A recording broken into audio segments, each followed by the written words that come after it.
নমস্কাৰ বন্ধুসকল, কেনে আছে আপোনালোক? আশা কৰিছোঁ আপোনালোকৰ সকলোৰে ভাল আৰু মোৰো ভালেই। বৰ্তমান মই উপস্থিত আছোঁ, আপোনালোকক দেখাব বিচাৰিছোঁ ঐতিহাসিক কাৰেংঘৰ। ঠিক আছে, মই উপস্থিত আছোঁ ঐতিহাসিক কাৰেংঘৰত।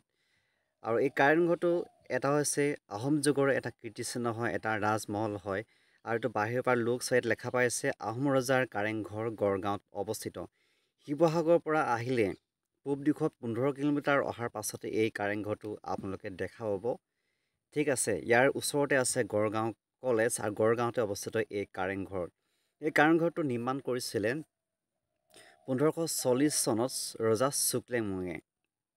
তাৰ পাছতেই এই কাৰেংঘৰটো পুনৰবাৰ ইটাৰে নিৰ্মাণ কৰিছিলে প্ৰমত্ত সিংহই।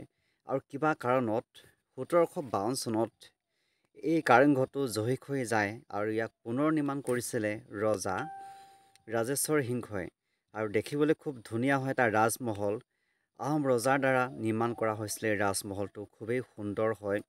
ইয়াতে ভিতৰতে সোমাই গ'লে বহুতো এনেকুৱা দৰ্জা দেখিব, গোটেই খিৰিকী দেখিব, খুব এটা সুন্দৰ হয়, কিয়নো এইটো এটা ৰাজমহল হয় আহোম ৰজাৰ দিনৰ। ইয়াত দেখিবলৈ পাইছে কিমান সুন্দৰ পৰিৱেশ। আৰু বাহিৰত যদি চাই আপোনালোকে গোটেই দেখিব ইয়াতে দৰ্জা আছে, খিৰিকী গোটেই। ইফালে যদি চাই মানে দৰ্জা খিৰিকীবিলাক বহুত আছে। ইয়াত বাহিৰ চাইডে এনেকৈ ধুনীয়াকৈ ফুলনি লগাই থোৱা আছে, যাতে দেখিবলৈ খুব সুন্দৰ লাগে। আৰু বাহিৰ চাইডৰ লুকছটো হয় দেখিবলৈ খুব ধুনীয়া।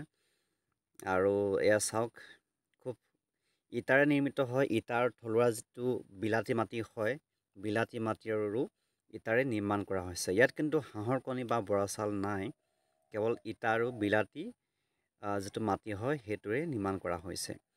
আৰু এটা কথা মন কৰিছোঁ, এই কিন্তু অলপ চাপৰ হয়। আগত কোৱা হয় যে ৰজাবিলাক বহুতো ওখ থাকে, ওখ ডাঙৰ থাকে, কিন্তু মাজে মাজে ইয়াতে চাপৰ হয়।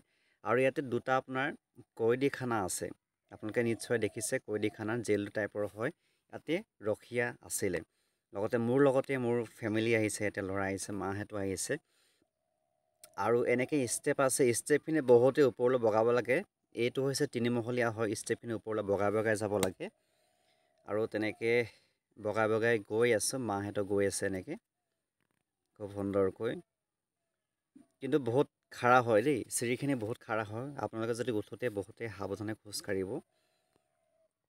আমাৰ পোৱালিটো ধুনীয়াকৈ গৈ আছে এনেকৈ, আৰু ময়ো খোজ লৈছোঁ পাছে পাছে।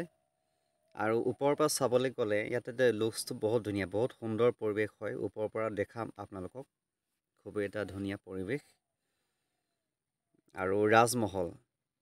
ঠিক আছে, তো শিৱসাগৰৰ পৰা আহিলে মাত্ৰ আপোনালোকে 15 কিলোমিটাৰ আহক। টাউনৰ পৰা আহিলে পূব দিশত আহিব। আৰু কাৰোবাৰ যদি সোধে তেতিয়া কৈ দিব যে কাৰেংঘৰত ক'ত অৱস্থিত, তেতিয়া তেওঁলোকে ক'ব। ঠিক আছে, আৰু এনেকৈ এই দেখিছেনে জেল টাইপৰ আছে নেকি? ওপৰৰ পৰা লুকছ দেখিছে। ইয়াতে বহিবলৈ ধুনীয়াকৈ সুবিধা দিয়া হৈছে, আপোনালোকে ইয়াতে বহিব পাৰিব ধুনীয়াকৈ। আগফালে পাৰ্ক বনাই থোৱা হৈছে। আৰু একেবাৰে ওপৰত উঠা মানা আছে, ন এণ্ট্ৰি লিখা আছে। কি কাৰণত আছে নাজানো বাৰু, আচলতে বেছি ওখ কাৰণেও হ'ব পাৰে। আৰু খুবেই ভাল লাগিলে। বেক চাইডটো চাওক কিমান সুন্দৰ পৰিৱেশ। কাৰেংঘৰ গড়গাঁৱত অৱস্থিত।